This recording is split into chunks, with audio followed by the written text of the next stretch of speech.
안녕하십니까, 책돌입니다. 오늘 소개해드릴 책은 왜 리더인가입니다. 저자는 이나모리 가즈오입니다.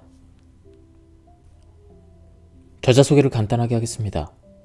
이나모리 가즈오, 첨단 전자부품 제조업체 교세라 창업자이자 명예회장, 전 세계적으로 가장 널리 알려진 CEO 중 한 사람이며 살아있는 경영의 신으로 불린다. 엔지니어 출신으로 27살에 자본금 3천만 원으로 벤처기업 교토 세라믹을 창업해서 연매출 16조 원, 종업원 7만 명의 규모인 글로벌 기업으로 성장시켰으며 1984년에는 허를 찌르는 경영 전략으로 시장 독점 경쟁사를 물리치고 신생통신업체 다이니 덴덴을 연매출 50조 원 거대 기업으로 키워냈다. 그럼 바로 본문을 보도록 하겠습니다. 먼저 프롤로그입니다. 제가 초등학생이었을 때 일입니다. 폐결핵의 초기 증상인 폐침륜에 걸려서 꼼짝없이 누워 지내던 때였죠. 어린 제게는 날마다 어둡고 깊은 죽음의 구렁을 들여다보는 것 같은 강렬한 체험이었습니다. 당시 저는 시골 본가에 머물러 있었는데 그곳에는 숙부 2분과 숙모 1분이 결핵에 걸려 사경을 헤매고 있었습니다. 그때 저는 건강했는데도 가족의 병에 감염될까봐 두려워 결핵의 마수에 걸린 사람처럼 와들와들 떨었습니다. 너무 겁이 난 나머지 결핵에 걸린 숙부가 몸져 누워있는 별채 앞을 지나갈 때마다 코를 틀어막고 도망치듯 빠져나오곤 했죠. 아버지는 당신의 동생을 돌볼 사람은 자신밖에 없다고 각오한 것 같았습니다. 감염 따위는 조금도 두려워하지 않고 매우 헌신적으로 동생을 간병했습니다. 저의 형도 결핵이 그렇게 쉬이 옮기는 병은 아닐 거라며 전혀 개의치 않았습니다. 그런데 참 재밌는 사실은 결국 병에 의연했던 아버지와 형은 감염되지 않았고 오히려 병이 두려워 도망치기 바빴던 저에게만 병마가 덮쳤다는 사실입니다.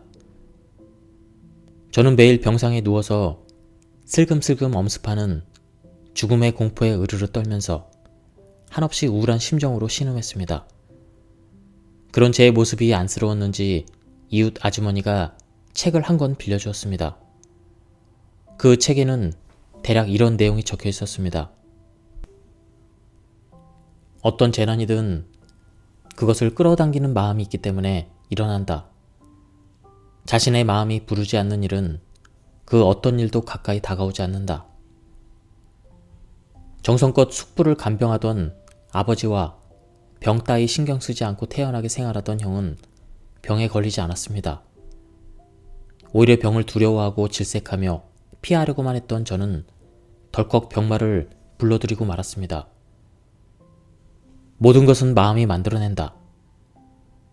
인생에서 일어나는 모든 일은 자신의 마음이 끌어당긴 것입니다.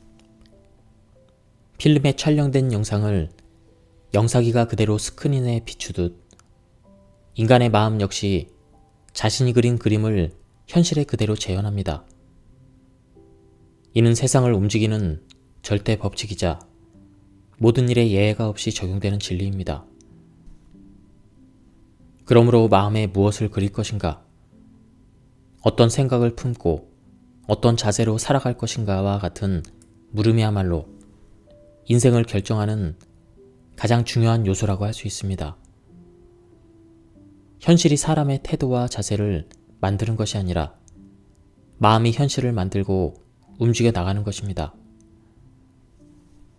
삶의 흐름이 크게 바뀐 것은 대학교를 졸업한 뒤 교토에 있는 고압 초자 제조업체에 취직한 뒤부터였습니다.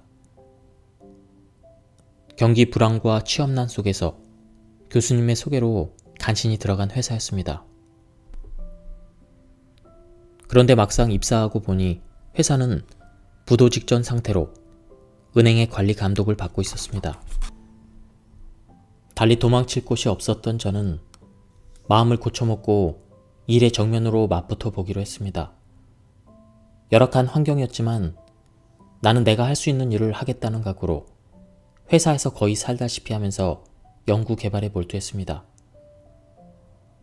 지성이면 감천이었을까요? 비록 더뎠지만 차츰 연구 성과가 나타났고 주위에서도 저의 투지를 알아봐주기 시작했습니다. 뿌듯한 보람 속에서 더욱 연구에 매진했고 그러자 신기하게도 결과물은 점점 더 개선되었습니다. 그렇게 선순환의 고리가 생겨나 마침내 저는 파인 세라믹 재료를 합성하는 데 성공했습니다. 제가 지닌 기술력이 갑자기 향상된 것도 아니었고 연구 환경이 달라진 것도 아니었습니다. 바뀐 것은 마음가짐 뿐이었습니다. 마음의 방향을 바꿨을 뿐인데 그 순간 저를 둘러싼 상황이 거짓말처럼 완전히 달라진 것입니다. 인생은 마음이 엮어내는 결과이고 눈앞에 일어나는 모든 일은 자신의 마음이 불러들인 것이다. 결핵에 걸려서 신음하던 어린 시절에 어렴풋이 깨달았던 마음의 법칙이 다시 한번 제 삶 위로 불쑥 떠올랐습니다. 그날 이후 저는 이 문장을 제 인생을 변함없이 지켜주는 부적처럼 깊이 새겨두었습니다. 인간의 마음이란 대체 무엇인가? 왜 어떤 마음가짐은 복을 불러들이고 어떤 마음가짐은 화를 불러들이는가? 왜 리더인가? 누가 리더인가? 사업의 크기는 리더가 가진 마음의 크기와 비례합니다. 아무리 열악한 환경일지라도 경영자의 인격이 무쇠처럼 단단해지면 기업은 저절로 발전하고 번창합니다. 부디 이 책이 여러분의 마음에 무사히 닿길 바랍니다. 거대한 기둥이 심해에 깊숙이 박혀있다고 생각해보자. 물 밖으로 드러난 기둥은 본질이 아니다. 본질은 바닷속 어딘가에 박힌 기둥의 뿌리이다. 그 뿌리가 어떤 방향으로 박혀있는지에 따라 수면 위에 드러난 나머지 기둥의 방향이 정해진다. 리더의 자질을 면밀히 평가하려면 그 사람의 마음에 박힌 기둥의 뿌리를 관찰해야 한다. 성격과 성향을 고치는 일은 수면 위에 튀어나온 기둥의 방향을 바꾸는 일만큼이나 어렵다. 억지로 당기거나 밀다가는 기둥이 부러질 수도 있다. 하지만 마음가짐을 바꾸는 일은 상대적으로 쉽다. 땅에 박힌 기둥의 뿌리를 조금만 틀면 되기 때문이다. 기둥뿌리, 즉 마음이 바뀌지 않으면 제 아무리 노력을 해도 성격은 변하지 않는다. 이것이 내가 반세기 동안 경영 일선에서 무수한 사람을 만나며 깨달은 단 하나의 진리이다. 답은 사람의 마음에 있었다. 마음은 곧 사람의 격을 뜻한다. 우리는 이를 인격이라고 부른다. 이 인격은 기업의 매출이나 순이익처럼 어느 한순간에 폭발적으로 성장하지 않는다.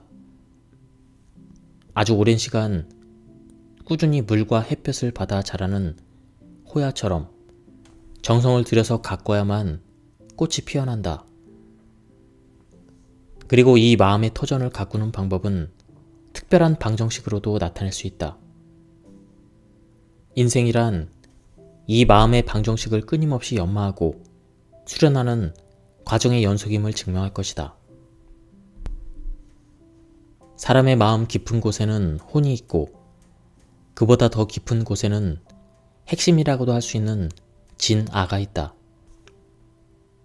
진아는 가장 순수하고 아름다운 마음의 영역이다. 옛 선현의 깨달음을 담은 수많은 고소에 의하면 선을 수행하다 보면 그 단계가 깊어질수록 무어라 형연할 수 없이 청정하고 무고한 의식 상태에 도달한다고 한다.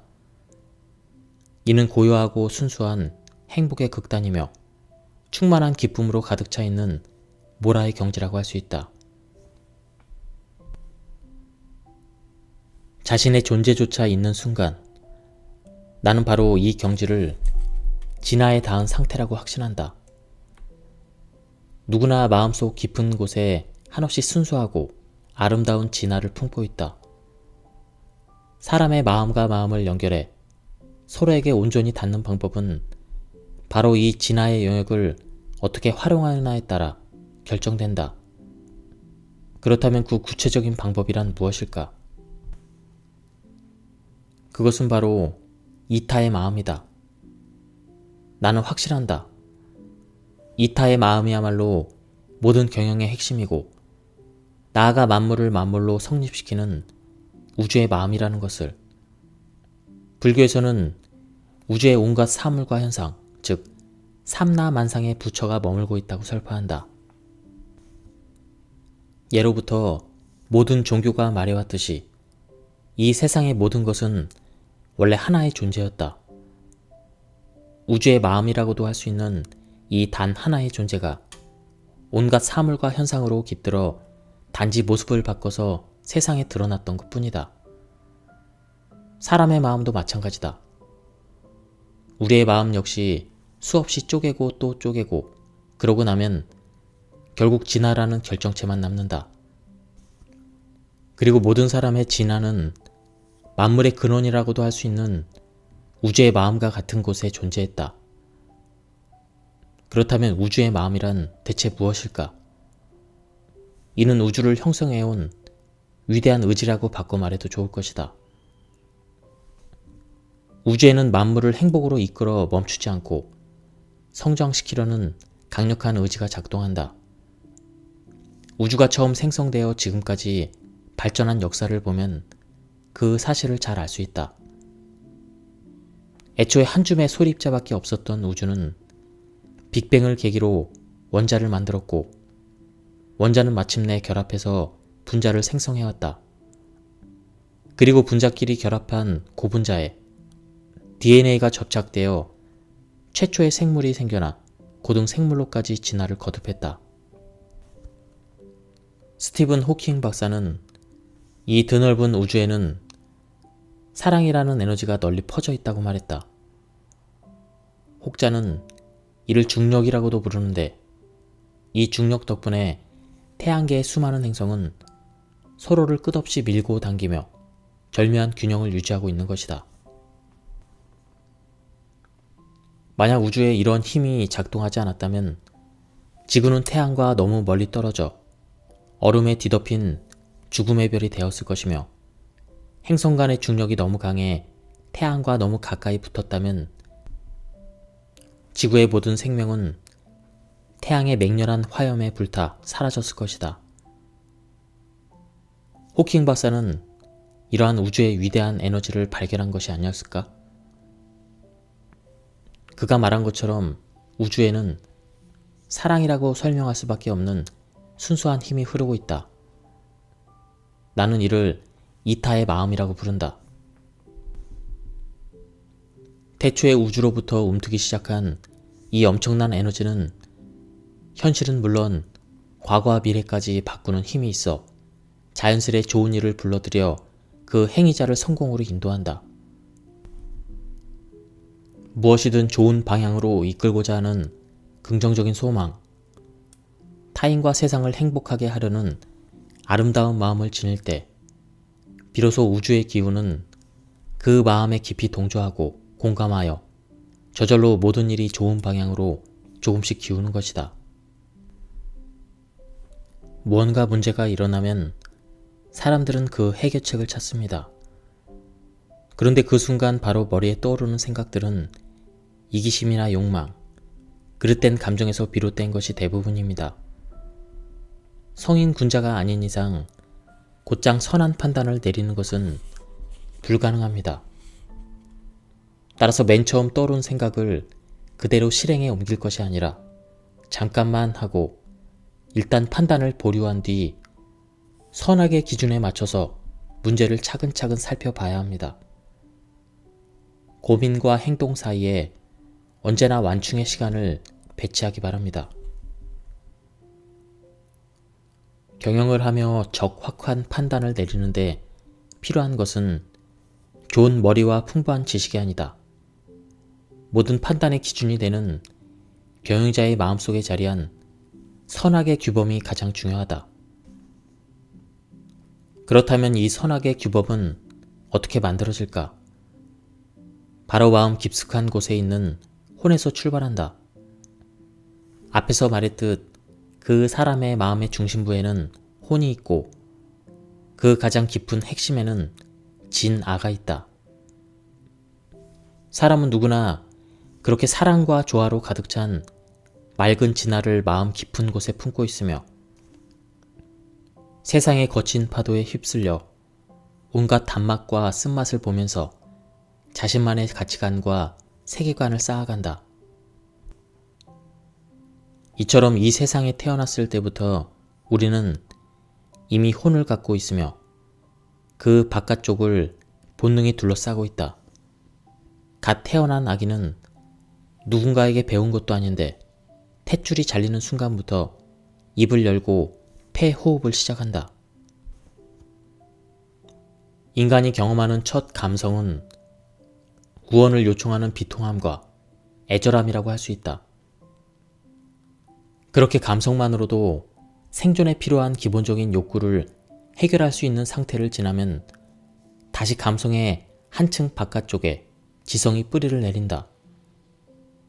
대충 2살 정도까지 감각과 감정이 충분히 발육되면 그곳에 이성적인 사고를 할 수 있는 지성이 싹트는 것이다.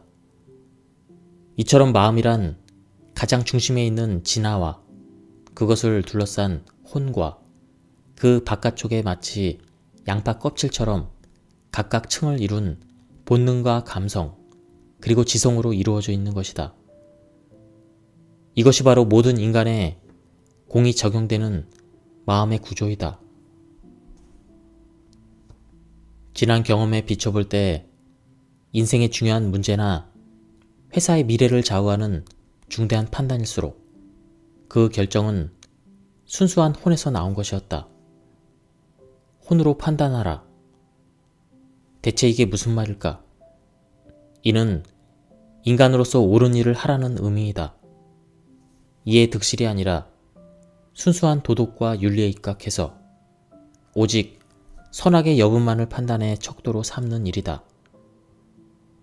이는 하늘의 도리에도 꼭 맞는 판단이다. 이러한 규범을 마음속에 단단히 붙들고 있는 사람이라면, 즉 진아와 그것을 감싸고 있는 혼을 늘 맑고 단단하게 단련해온 사람이라면 지금까지 경험한 적이 없는 불가해한 상황에 맞닥뜨려도 혹은 신속하게 판단을 내려야 되는 위급한 상황이 닥치더라도 어느 때든 지혜로운 판단을 내릴 수 있다. 우리가 할 수 있는 일은 평소에 조금이라도 혼을 갈고 닦아 마음속의 진아를 맑고 아름답게 유지하려고 애쓰는 일밖에 없다. 우주의 마음에서 어긋난 진아를 다시 원래의 자리에 갖다 놓아야 한다. 게다가 없는 선한 영향을 무한히 끼치려는 우주의 의지를 닮으려 꾸준히 노력하는 일이야말로 인간 앞에 주어진 인생의 참된 목적이다. 평범한 일상에서, 매일의 업무에서 항상 자신의 마음을 고양하고 정신을 가다듬는다. 그런 삶을 살 수 있다면 설령 깨달음에 이르지 못하더라도 조금이나마 진아에 가까워질 수 있다. 진아에 점차 다가간다는 것은 거대한 우주의 흐름에 합치하는 존재가 된다는 뜻이며, 그렇게 무한한 힘에 다가감으로써 현실은 서서히 더 나은 방향으로 선회할 것이다. 이를 한 문장으로 요약하면 이렇게 표현할 수 있다. 좋은 마음이 좋은 결과를 불러온다. 나는 경영자가 자신의 마음을 가꾸기 위해 힘써야 할 방향성을 다음 3가지로 정리했다. 첫째, 조화를 유지하려는 마음. 둘째, 투지를 굽히지 않으려는 마음. 셋째, 언제 어디서나 도리를 지키려는 마음. 인생은 이 3가지 마음이 서로 얽히고 설켜 만들어내는 등식과도 같다. 그리고 이 모든 것이 기꺼이 감사할 줄 아는 겸허한 마음가짐 위에서 더욱 밝게 빛난다. 삶이란 참으로 단순하다. 아름다운 마음이 모이면 아름다운 인생이 펼쳐지고 추악한 마음이 모이면 괴롭고 외로운 삶이 앞에 놓인다. 당신의 마음속 정원에는 꽃이 몇 송이나 피어 있는가? 울창한 숲을 이루고 있는가? 아니면 메마른 땅 위에 잡초만 드문드문 나와 있는가? 결국 성공과 명예도, 칭송과 영광도, 좌절과 실패도, 고난과 역경도 모두 하늘이 내린 삶의 조각일 뿐이다. 이것은 내가 수십 년간 하루도 빠지지 않고 반복하는 반성이다. 겸허한 자세로 하루하루의 행동을 경계하는 자성의 마음과 오만한 행동을 억제하는 극기의 마음을 계속 다지는 것이다. 그렇게 노력을 해도 가끔씩 언행이 들썩거리고 나도 모르게 남을 깔보거나 잘난 척을 할 때가 있어서 혼자 있는 시간에 스스로 돌아보며 반성하곤 한다. 거울에 비친 내 모습을 향해 이 어리석은 놈이라고 꾸짖기도 한다. 너는 무례한 놈이다 라고 자책한다. 그리고 마지막에는 이렇게 내뱉는다. 신이시여 죄송합니다. 누군가 이 모습을 본다면 실성이라도 한 줄 알겠지만 나에게는 하루를 마감하는 아주 자연스러운 습관이다. 물론 이렇게 자책한다고 해서 얼마나 마음이 깨끗해졌는지를 눈으로 확인할 수는 없다. 하지만 이러한 성찰의 시간을 거듭하는 동안 인격은 분명히 달라진다. 사람이 지닐 수 있는 가장 숭고하고 아름다운 마음은 무엇일까? 그것은 타인을 배려하는 따뜻한 마음이다. 자신을 희생하더라도 누군가를 위해 애쓰는 마음, 바로 이타의 마음이다. 이타를 동기로 시작하는 일은 그렇지 않은 일보다 성공할 확률이 높고 가끔은 예상을 뛰어넘는다. 나는 사업을 일으킬 때나 새로운 일에 도전할 때 그 일이 정말로 인류에 도움이 될지, 과연 사람들에게 어떤 이로움을 줄지 먼저 생각한다. 선한 동기라는 확신이 들면 비로소 사업을 시작했고, 역시나 그런 사업들은 반드시 좋은 결과로 이어졌다. 전기통신 사업에 뛰어드는 것이 정말로 선한 마음, 즉 올바르고 순수한 염원에서 비롯된 것인가? 혹시라도 명성을 얻거나 돈을 벌고 싶은 탐욕 때문은 아닌가? 행여 한 점이라도 사심은 없는지 자신에게 묻고 또 물었다. 그리고 마침내 나에게는 절대로 사심이 없으며 동기는 오로지 선이다. 이런 흔들리지 않는 신념을 확인하고 그제서야 사업에 뛰어들었다. 당초 업계에서는 새로 통신 사업자에 뛰어든 다른 두 회사에 견줘볼 때 다행히 덴덴이 압도적으로 불리하다고들 했다. 하지만 사업을 시작한 뒤에 우리는 세 회사 중에서 항상 선두를 차지했다. 지금은 국내 업계를 대표하는 가장 큰 통신 사업자로 성장했다. 2010년 나는 파산 직전에 일본 항공을 재건하라는 정부의 요청을 받아 일본 항공의 회장 자리에 취임했다. 그때 내 나이는 80을 바라보고 있었다. 그 일에는 어떤 사회적인 의의가 있는가? 그리고 어떤 선한 동기가 깃들어 있는가? 이윽고 나는 이 일에 매우 중요한 세 가지 가치가 담겨 있다는 사실을 깨달았다. 첫째는 국가 경제의 부활이었다. 둘째는 남겨진 직원들을 위해서였다. 만약 일본 항공이 재개하지 못하고 끝내 파산한다면 약 3만 2천여 명에 이르는 직원이 한순간에 직장을 잃게 될 것이다.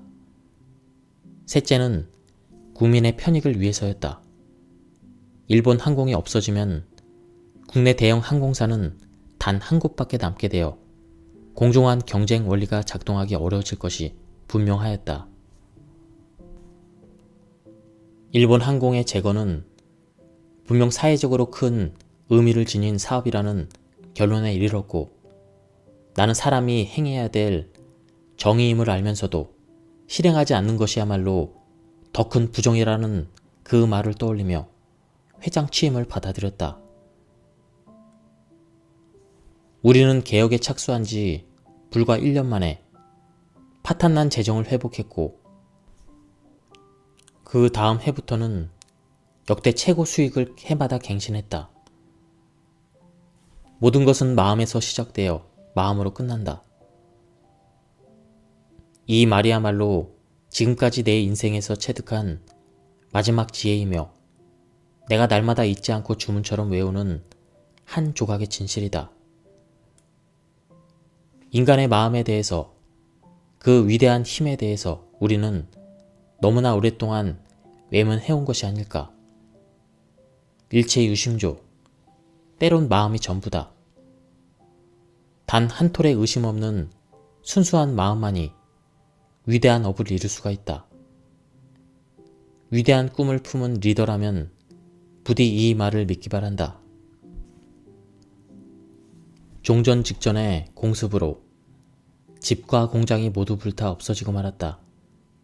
아버지는 그때까지 꾸준하고 성실하게 일했지만 삶과 일의 터전을 모두 잃자 거의 넋이 나간 사람처럼 의욕을 상실했다. 또한 어머니의 슬픈 표정을 보고 충격을 받은 나는 이제 내 가족은 내가 지켜야 한다고 마음먹고 아버지에게 종이 봉투를 만들어 팔자고 제안했다. 인쇄 사업을 했던 우리 집은 종이 봉투도 직접 제조해 본 적이 있었다. 아버지가 부엌칼처럼 큰 날붙이로 대형 종이를 잘라놓으면 고용된 이웃 아주머니들이 그 종이들을 접어서 풀로 붙여 계속 봉투를 만들었다. 아버지가 크기별로 만든 여러 종류의 종이봉투를 커다란 대나무 바구니에 넣어 자전거 짐바지에 싣고 온 동네를 돌았다. 평일에는 방과 후에, 일요일에는 아침부터 종일 동네 과자점 등 상점을 닥치는 대로 찾아다녔다. 하지만 나중에는 요령이 생겨서 시내를 7구역으로 나눠서 하루에 한 구역씩 일주일 단위로 돌기로 했다. 장사에 완전히 문외한이었던 고등학생이 도전한 첫 장사치고는 대성공이었다. 이 시절에 다른 모든 일이 잘 풀리지 않았음에도 왜 이 종이봉투 장사만은 유일하게 성공했을까? 그 이유를 곰곰이 생각하다가 퍼뜩 짚히는 것이 있었다. 그 전까지 실패했던 모든 일은 나만의 이득과 안위 혹은 남들에게 좋은 평가를 받고 싶다는 사심에서 출발한 일이었다. 오로지 나 자신을 위해 행한 일들은 모두 뜻대로 이루어지지 않았고, 내가 아닌 가족을 지키겠다는 마음, 즉 이타심에서 출발한 종이봉투 장사만큼은 큰 성공을 거두었다. 즉, 그 일에는 선한 동기가 있었던 것이다. 모든 일이 이타심, 즉 따뜻한 배려의 마음만으로 잘 되는 것은 아니다. 자신이 원하는 일을 이루려면 어떠한 역경에도 지지 않고 과감히 나아가는 강인한 의지, 무슨 일이 있어도 끝까지 해내는 단단한 열의도 중요하다. 하지만 그러한 의지 역시 선한 동기에서 출발한다면 우리가 생각하는 것보다 훨씬 큰 성과를 만들어낼 수가 있다. 이 세상이라는 거친 바다를 어떻게 헤쳐나가야 할까? 답은 실로 단순하다. 인생에서 일어나는 모든 일이 자신의 마음이 불러들여 만들어낸 결과라는 것을 인정하는 것이다. 우리를 둘러싼 환경과 상황이 중요한 것이 아니다. 핵심은 그것을 불러낸 우리의 마음이다. 눈앞에 일어난 현실에 대해 어떠한 생각을 품고 어떠한 마음으로 대처하느냐에 따라 인생은 크게 달라진다. 현재 상황이 힘들면 힘들수록 사람은 푸념을 흘리거나 불평과 불만을 쏟아내기가 쉽다. 어려운 환경에서 현실을 받아들이고 수많은 불행 속에서 소박한 행복을 찾아 감사한 마음을 다지는 일은 쉬운 일이 아니다. 그래서 대다수의 사람은 결국 쉬운 길을 택한다. 상사를 욕하고 동료를 비웃고 회사를 탓하는 것이다. 하지만 그런 언행은 돌고 돌아서 결국 자신에게 되돌아오고 심지어는 상황을 더 안 좋게 만들기도 한다. 나 역시 어린 시절부터 사회에 나올 때까지는 수많은 불운과 좌절을 겪었다. 하늘을 저주하고 땅에다 욕설을 퍼붓고 싶은 심정이었다. 그런데 그렇게 불평을 해대며 현실을 비관할 때는 어느 것 하나 잘 풀리는 일이 없었다. 하지만 운명을 순순히 받아들이고 마음을 단단히 고쳐먹으면서 일에 몰두하기 시작하자 인생의 흐름은 어느새 역풍에서 순풍으로 바뀌었다. 이때 중요한 것은 어떤 일이든 감사하는 마음으로 대하는 것이다. 재난을 당하거나 곤란한 상황에 빠졌을 때 또는 바란대로 결과가 나오지 않아 낙담했을 때 감사하는 마음을 갖기란 말처럼 쉽지 않다. 어지간히 정신수양이 되어 있지 않았다면 왜 나한테만 이런 일이 생기는 걸까 하는 불만이 싹터 하소연을 쏟아내고 싶은 마음만 가득 찰 것이다. 어느새 마음은 원통하고 괴로운 심정으로 꽉 차 터질 듯 부풀어 오를 것이다. 그렇다면 반대로 좋은 일만 일어나고 뭐든지 자신의 생각대로 척척 일이 진행되면 감사하는 마음이 저절로 솟아날까? 그렇지 않다. 좋은 일이 있으면 있는 그대로 그것을 당연하다고 여기고 순식간에 탐욕과 불안이 스멀스멀 피어오른다. 이것이 인간의 본성이다. 즉, 나쁜 일이 있든 좋은 일이 있든 감사하는 마음을 갖기란 어려운 법이다. 조직의 경영도 마찬가지다. 안 좋은 상황에 직면했을 때야말로 실은 감사할 수 있는 절호의 기회이다. 그러한 가혹한 환경과 힘든 상황이 조직력을 다지고 직원들의 성공에 대한 의지를 되새겨주기 때문이다. 그러니 한탄하고 원망하며 넋두리를 내뱉는 대신에 오히려 고맙습니다 라고 말해보자. 직원들도 덩달아 모든 상황을 긍정적으로 받아들여 감사한 마음과 산뜻한 기분으로 앞을 향해 걸어 나갈 것이다. 경영자라면 감사하는 마음의 중요성을 잊어서는 안 된다. 언제 어느 때라도 감사하게 여기자. 이 문장을 머릿속에 꾹꾹 눌러 담아야 한다. 어떤 일을 겪어도 여유로운 미소를 지으며 감사합니다 라고 말할 수 있는 항복의 마음을 준비하라. 감사하는 마음을 계속해서 일깨워야 한다. 이는 실로 단순한 인생의 진리지만 아무도 가르쳐주지 않는다. 학교에서도 가르치지 않을 뿐더러 부모가 아이에게 일러주는 일도 없다. 세상은 오히려 그 반대로 알려준다. 재난이 닥쳐왔을 때 어떤 마음으로 마주하는지에 따라 재난과 고난이 더 커질 수도 있고 작아질 수도 있다. 따라서 삶의 크고 작은 액난을 어떻게든 통제할 수 있을 것이라는 생각 자체를 버려야 한다. 그리고 재난을 대처하는 가장 지혜로운 자세는 그것을 기꺼이 받아들이는 것이다. 만약 당신이 다쳐서 찰과상을 입었다면 이렇게 생각하는 것이다. 아, 이 정도 상처로 끝나서 정말 다행이다. 몸을 움직이지 못할 만큼 큰 사고는 아니었잖아. 설사 큰 병이 걸렸다고 해도 낙담하지 않고 기뻐하는 것이다. 이 정도인 게 어디야. 수술만으로 나았으니 정말 다행이다. 재난이 일어났다는 것은 업이 사라졌다는 뜻이다. 큰 재난을 만났든 작은 재난을 만났든 아무튼 이로 인해 하나의 업이 없어졌다는 사실을 기뻐해야 한다. 도저히 그런 마음이 들지 않는다고 해도 억지로라도 이성을 사용해서 업이 사라졌으니 정말 기쁜 일이야. 이렇게 마음에 일러주면 된다. 재난을 만났을 때는 기뻐하라. 행복한 인생을 사는 방법은 너무나 단순하다. 첫째, 언제나 감사하는 마음을 지닐 것. 둘째, 그 마음을 말로 읊조려 겉으로 드러내고 귀로 들을 것. 그다지 특별한 재능이 있는 것도 아닌 내가, 게다가 젊은 시절에는 수많은 실패와 좌절을 맛보았던 내가 경영의 세계에서 지금 이 나이가 되도록 왕성하게 일을 할 수 있었던 이유는 그저 감사하는 마음을 가슴속에 품고서 항상 그것을 입 밖으로 낸 덕분일지도 모른다.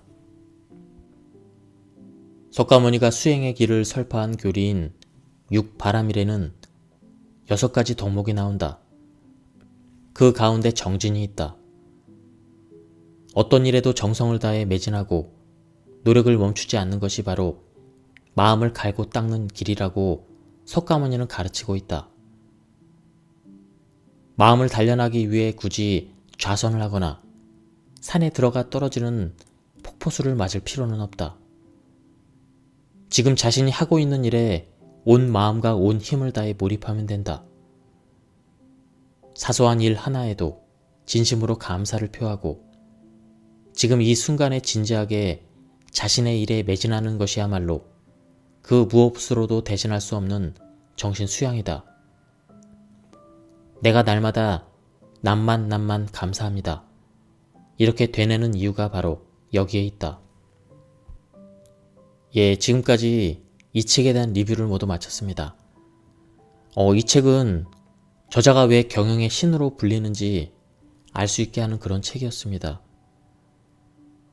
내용이 경영에 대한 그런 책 내용인 줄 알았는데 쭉 보니까 그 철학적인 내용이 굉장히 많았습니다.